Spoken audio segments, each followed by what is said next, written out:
ভগবান সম্মান পরিষদ ঢাকা মহানগর কমিটি আবারও জনাব সাইফুল ইসলাম সাইফুলকে তার বক্তব্য রাখার জন্য আমরা আহ্বান জানাচ্ছি। জনাব সাইফুল ইসলাম সাইফুল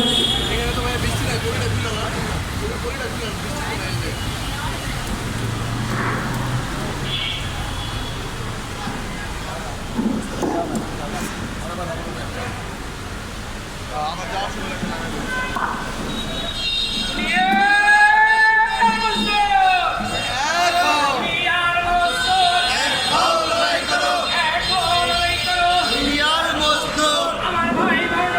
প্রশাসন জবাব দেয়।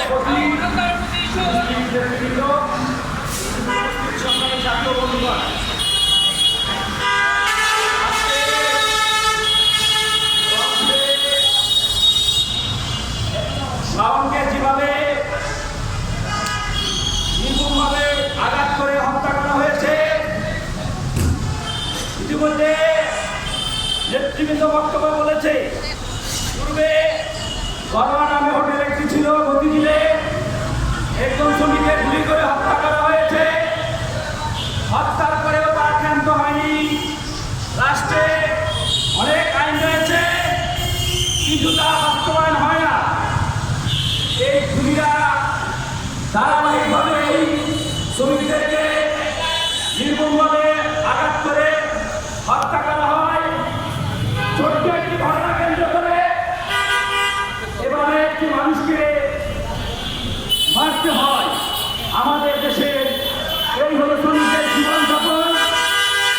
তার জীবনের নিরাপত্তা নাই, তার বেঁচে থাকার মতো রাষ্ট্রের যেই আইন, সেই আইন বাস্তবায়ন করে না। মালিকদের এই চক্রান্তের ষড়যন্ত্র আমরা সুগার বলেছি যে মালিকদের এই ষড়যন্ত্র থেকে আমাদেরকে রুখে দাঁড়াতে হবে।